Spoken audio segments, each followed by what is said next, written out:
Les Anglais ont besoin de troupes pour faire face aux Turcs dans le Proche-Orient, où l'Empire de Constantinople exerçait sa souveraineté jusqu'en Syrie et jusqu'en Palestine. Les Turcs sont désormais en liaison directe avec Berlin. Leur chef est un général de l'armée allemande, le baron Kress von Kressenstein. C'est un de ses assistants techniques qui organise l'armée turque, bien doté en matériel, bien encadré, et qui peut faire front.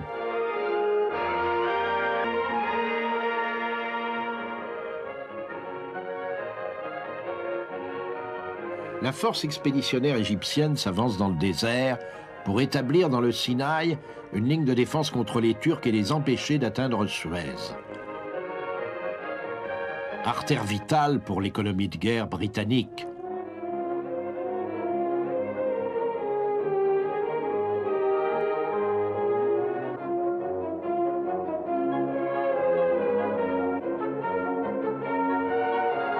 Sir Archibald Murray, à partir du Caire, commande cette force expéditionnaire de 4 divisions anglaises et indiennes. L'avance est lente, prudente. Les Britanniques construisent en même temps un chemin de fer et un pipeline d'eau potable. Ils ne veulent pas mourir de soif ou de faim.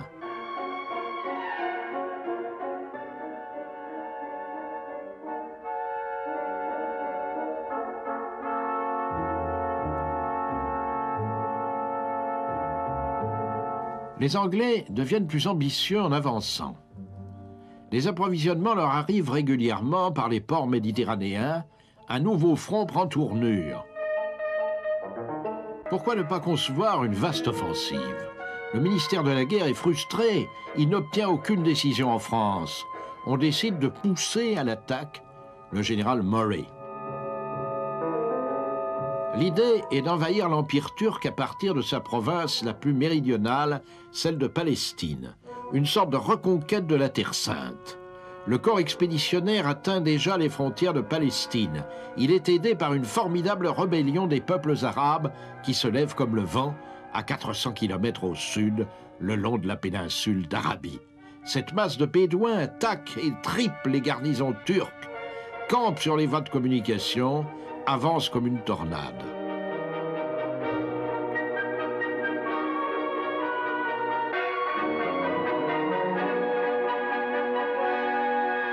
Hussein, un cheikh arabe, rallie autour de lui les tribus.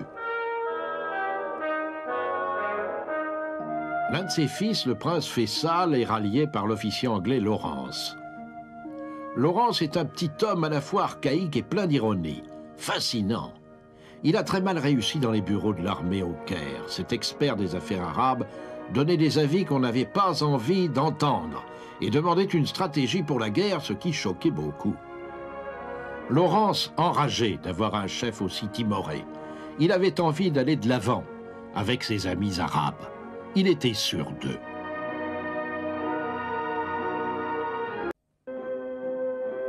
Lawrence fait de la rébellion des chefs arabes un mouvement, puis une armée de guérillas. Pour dynamiser les Arabes, il leur promet de reconstituer au nord, sur les débris de l'Empire turc, l'ancien royaume des Arabes. Ce rêve, il le fait partager à Faisal. « Tu en seras l'artisan, lui dit-il. Tu seras le roi des Arabes. » Lawrence n'a aucune idée de ce que feront plus tard les diplomates.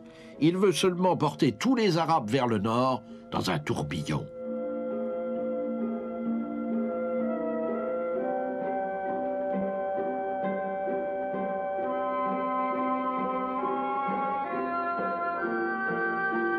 Il n'y réussit que trop bien et marche vers le nord en suivant la côte de la mer Rouge.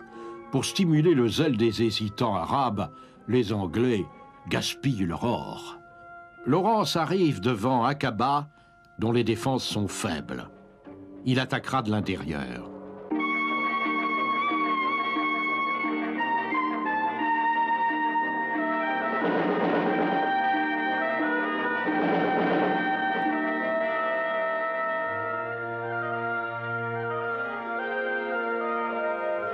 Tout réussit à Lawrence. Les Bédouins prennent et pillent Aqaba. Il devient un interlocuteur sérieux pour le général Murray, qui lui demande de participer à la campagne de Palestine et de rejoindre la colonne anglaise déjà engagée. Il doublera vers l'est en avançant dans le désert la colonne anglaise qui suit la côte. Objectif Jérusalem, la ville promise. Promise aujourd'hui aux Juifs. 3000 d'entre eux s'engagent dans l'armée anglaise. 3000 sur les 50 000 colons de Palestine. Un tiers de ces Juifs de Palestine ont échappé au pogrom du Tsar. Ils sont répartis en 40 colonies soutenues par les Juifs d'Occident.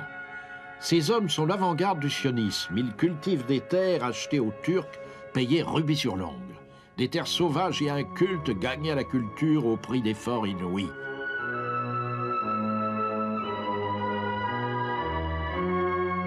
Le sionisme a ses porte-paroles dans les démocraties occidentales. Son éloquent avocat aux États-Unis est Louis Brandeis. Plus tard, Wilson le fera entrer à la Cour suprême. Le réfugié russe Chaim Weizmann, qui milite pour le sionisme en Grande-Bretagne, est un ami de Lloyd George. Ce chimiste a inventé un nouvel explosif pour la guerre.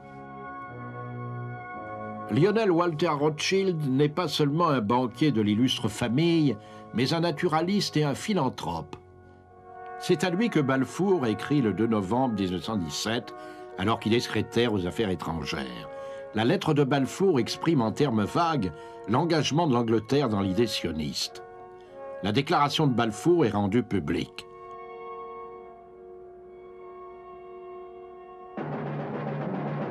La campagne de Jérusalem commence alors. Un très jeune général anglais qui cherche la gloire, Allenby, conduit la bataille. Allenby veut avoir tous les Juifs avec lui. Il a décidé de battre Falkenhayn, le bourreau des Serbes, qui a échoué à Verdun.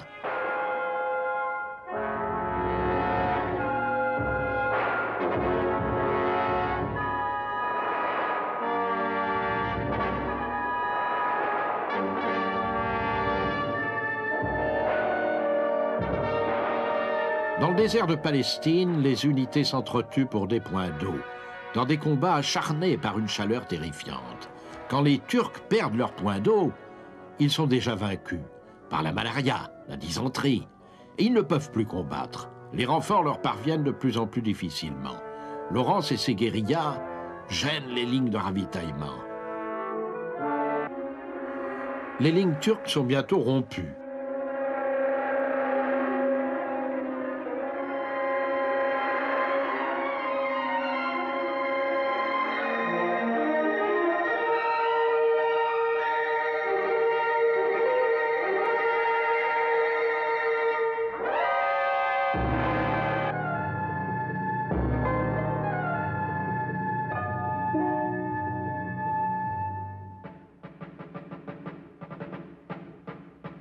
Prenez Jérusalem pour Noël, avait demandé Lloyd George. Allenby a 2 semaines d'avance. Il a lancé sa cavalerie à la charge dans les collines de Judée. Les Turcs ont évité de peu l'encerclement. L'artillerie lourde britannique a fait merveille contre les positions turques. Les Anzacs, remarquables cavaliers, étaient déchaînés dans la poursuite.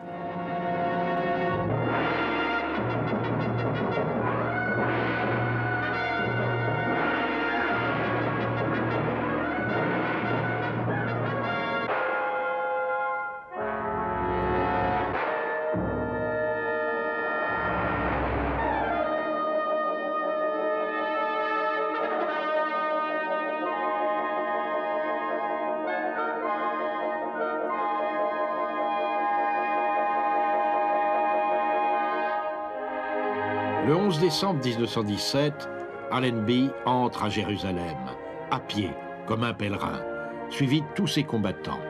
Il reçoit les clés de la ville des mains des représentants des communautés religieuses, musulmanes, chrétiennes et juives.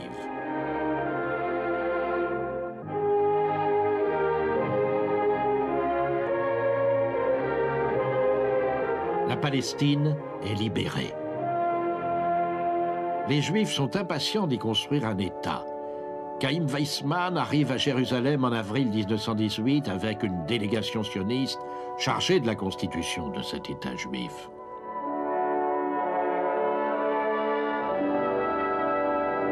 En face, Faisal et ses Arabes, à qui Lawrence a promis un royaume. La politique anglaise n'en est pas à une contradiction près. puisqu'elle soutient à la fois le nationalisme arabe et la revendication sioniste. Ici, en Palestine, l'écrasement de l'Empire turc laisse aux prises de futurs ennemis irréconciliables, les Juifs et les Arabes, également pleins d'espoir.